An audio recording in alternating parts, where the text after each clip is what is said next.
खबर निकाय चुनाव से जुड़ी हुई। यूपी निकाय चुनाव पर बहुत बड़ी खबर, सुप्रीम कोर्ट ने हरी झंडी दे दी है निकाय चुनाव को लेकर। यूपी निकाय चुनाव को सुप्रीम कोर्ट की हरी झंडी। अब जल्द ही चुनाव आयोग को जारी करना होगा नोटिफिकेशन, यानी बहुत जल्द उत्तर प्रदेश में निकाय चुनाव होने जा रहे हैं। निकाय चुनाव पर यह बहुत बड़ी खबर है, सुप्रीम कोर्ट से हरी झंडी मिल गई है और अब चुनाव आयोग को नोटिफिकेशन जारी करना होगा। बहुत जल्द ही तारीखों का ऐलान हो सकता है। उत्तर प्रदेश में निकाय चुनाव को सुप्रीम कोर्ट ने दे दी है हरी झंडी। जल्द ही अब प्रदेश में निकाय चुनाव होंगे। यह मामला बीच में अटक गया था और जिस तरीके से सर्वे रिपोर्ट के आने की बात कही जा रही थी, तो आयोग ने अपनी रिपोर्ट भी जल्द फाइल करके इसके लिए सिफारिश कर दी थी। सुप्रीम कोर्ट में ये जो मामला था उसके बाद हरी झंडी मिल गई है और अब चुनाव आयोग अपना नोटिफिकेशन जारी कर सकता है। बहुत जल्दी तारीखों का ऐलान हो सकता है। तो यूपी में अब जल्द ही होंगे निकाय चुनाव, सुप्रीम कोर्ट ने भी दे दी है हरी झंडी। सुशील पांडे से इस पर अपडेट लेते हैं। जी सुशील, बताइए कोर्ट में क्या हुआ? जी देखिए, उत्तर प्रदेश सरकार की तरफ से सुप्रीम कोर्ट में यह जानकारी दी गई कि जो फिलहाल सुप्रीम कोर्ट का आदेश था कि ओबीसी कमेटी का जो कमीशन का द्वारा जो रिपोर्ट है वो सबमिट करा दिया जाए और ट्रिपल टेस्ट की जो प्रक्रिया है वो पूरी कर ली जाए। उत्तर प्रदेश सरकार की तरफ से कहा गया है कि कमीशन ने अपनी रिपोर्ट सौंप दी है, कैबिनेट के समक्ष उसको रख दिया गया है और सुप्रीम कोर्ट में भी कमीशन की रिपोर्ट दे दी गई है। हालांकि सुप्रीम कोर्ट ने उत्तर प्रदेश सरकार के दलील को मानते हुए उत्तर प्रदेश में निकाय चुनाव कराने के लिए हरी झंडी दे दी है। हालांकि मामले की सुनवाई के दौरान सुप्रीम कोर्ट ने उत्तर प्रदेश सरकार से ये पूछा कि कितने दिनों के अंदर राज्य चुनाव आयोग यूपी में निकाय चुनाव को लेकर नोटिफिकेशन जारी कर देगा। सॉलिसिटर जनरल की तरफ से ये कहा गया कि 2 दिनों के भीतर चुनाव जो है उसकी घोषणा कर दी जाएगी। तो सुप्रीम कोर्ट ने ये कहा है कि राज्य चुनाव आयोग 2 दिनों के भीतर उत्तर प्रदेश में निकाय चुनाव की प्रक्रिया को लेकर जो नोटिफिकेशन है वो जारी कर दे। यानी कि अब फिलहाल उत्तर प्रदेश सरकार के इस कमीशन की रिपोर्ट सौंपने के बाद, यानी कि कल या परसों 2 दिनों के भीतर चुनाव आयोग को उत्तर प्रदेश में निकाय चुनाव कराने की प्रक्रिया को लेकर नोटिफिकेशन जारी करना होगा। सुप्रीम कोर्ट ने फिलहाल उत्तर प्रदेश सरकार को यूपी में निकाय चुनाव कराने की प्रक्रिया को हरी झंडी दे दी है। जी, सुप्रीम कोर्ट की तरफ से और अब जल्दी उत्तर प्रदेश में निकाय चुनाव होंगे। ये बड़ी खबर को लेकर, निकाय चुनाव को लेकर ये बड़ी खबर है। सुप्रीम कोर्ट ने हरी झंडी दे दी और इसी के साथ बहुत जल्द अब निकाय चुनाव को लेकर ऐलान हो जाएगा और यूपी में निकाय चुनाव संपन्न होंगे। इससे पहले जब निकाय चुनाव को लेकर नोटिफिकेशन जारी होने वाला था, लेकिन तभी बीच में अड़चन आ गई थी। अड़चन ये आई थी कि याचिका दाखिल की गई थी कि यूपी में आरक्षण को लेकर के ट्रिपल टी फॉर्मूले का पालन नहीं किया गया है।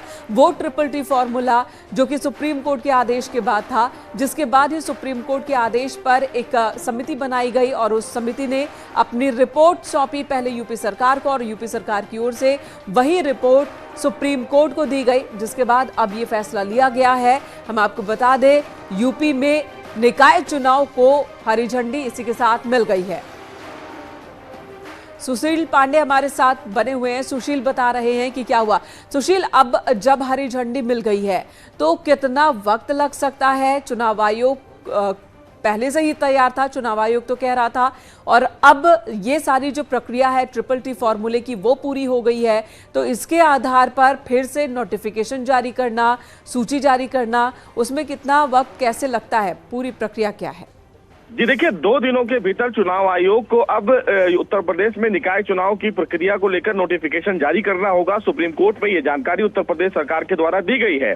यानी कि कल और परसों इन 2 दिनों के भीतर चुनाव आयोग को उत्तर प्रदेश में निकाय चुनाव कराने की प्रक्रिया है, उसका नोटिफिकेशन जारी किया जाएगा और जैसे ही उत्तर प्रदेश में निकाय चुनाव कराने का नोटिफिकेशन जारी किया जाएगा, ऐसे ही राज्य चुनाव आयोग के द्वारा चुनाव कराने की प्रक्रिया जो है वो शुरू कर दी जाएगी। यानी कि इससे संबंधित तमाम जो पार्टी के जो लोग हैं उनको पार्टी फिलहाल उनको टिकट देगी, जो फिलहाल नॉमिनेशन की प्रक्रिया है वो शुरू हो जाएगी। तो अब फिलहाल उत्तर प्रदेश में निकाय चुनाव की जो प्रक्रिया है उस मोड में फिलहाल चुनाव आयोग आ जाएगा, क्योंकि 2 दिनों के भीतर ही राज्य चुनाव आयोग को नोटिफिकेशन जारी करना है। हालांकि सुप्रीम कोर्ट में उत्तर प्रदेश सरकार के द्वारा ये कहा गया है कि चुनाव आयोग जो कमीशन की रिपोर्ट है उस रिपोर्ट को सौंपने के बाद अब इस पूरे मामले में उत्तर प्रदेश सरकार चुनाव कराने की प्रक्रिया को लेकर कितना तैयार है। सॉलिसिटर जनरल की तरफ से कहा गया है कि रिपोर्ट आयोग की ओर से सौंपी गई है, क्या उस रिपोर्ट को लेकर भी कोई टिप्पणी सुप्रीम कोर्ट ने की? और साथ ही उस रिपोर्ट को लेकर भी कुछ राजनीतिक दल सवाल खड़े कर रहे थे, तो क्या अभी भी कोई राह में कोई अड़चन आ सकती है क्या? जी देखिए, फिलहाल जो सुप्रीम कोर्ट के समक्ष मामला था वो यही मामला था कि ओबीसी रिपोर्ट फिलहाल जो तमाम जो वहाँ ट्रिपल टेस्ट की प्रक्रिया है उत्तर प्रदेश में वो पूरी नहीं कराई गई है, और लिहाजा जब तक ओबीसी आरक्षण की प्रक्रिया पूरी नहीं हो जाती है तब तक चुनाव ना करवाया जाए। और कई राज्यों को लेकर सुप्रीम कोर्ट ने इस पूरे मामले में अहम आदेश जारी किया है। हालांकि सुप्रीम कोर्ट ने इसीलिए जनवरी में उत्तर प्रदेश सरकार को यह आदेश दिया था कि वो उत्तर प्रदेश में ओबीसी आरक्षण को लेकर जो एक ट्रिपल टेस्ट की प्रक्रिया है वो पूरी करें। उत्तर प्रदेश सरकार ने ओबीसी आरक्षण की प्रक्रिया में जो ट्रिपल टेस्ट का आधार है उसको पूरा करने के बाद सुप्रीम कोर्ट में ये जानकारी दी। तो अब फिलहाल सुप्रीम कोर्ट के समक्ष चुनाव कराने की कोई फिलहाल रणनीति या उसको लंबित करने की रणनीति नहीं है। हालांकि जब सुप्रीम कोर्ट ने उत्तर प्रदेश सरकार के सबमिशन को रिकॉर्ड पर ले लिया है तो अब फिलहाल उत्तर प्रदेश में निकाय चुनाव की प्रक्रिया को लेकर जो फिलहाल अड़चन थी वो दूर हो गई है, और वही अड़चन फिलहाल सुप्रीम कोर्ट के समक्ष थी, क्योंकि ओबीसी आरक्षण को लेकर ट्रिपल टेस्ट की प्रक्रिया उत्तर प्रदेश सरकार के द्वारा पूरी नहीं की गई थी, इसलिए चुनाव में देरी हुई। हालांकि अब उत्तर प्रदेश सरकार ने ओबीसी कमीशन का गठन भी किया, ओबीसी आरक्षण को लेकर ट्रिपल टेस्ट का जो दायरा है उसको पूरा भी किया है। तो अब सुप्रीम कोर्ट के आदेश के बाद उत्तर प्रदेश सरकार उत्तर प्रदेश में अब निकाय चुनाव जो प्रक्रिया होगी वो शुरू हो जाएगी, क्योंकि कल या परसों राज्य चुनाव आयोग के द्वारा बहुत बहुत धन्यवाद इस वक्त पूरी जानकारी देने के लिए। तो अभी की बड़ी खबर है, निकाय चुनाव को लेकर सुप्रीम कोर्ट ने हरी झंडी दिखा दी है और 1-2 दिनों में ही नोटिफिकेशन भी चुनाव आयोग की ओर से जारी कर दिया जाएगा, और इसी के साथ ही निकाय चुनाव की प्रक्रिया यूपी में शुरू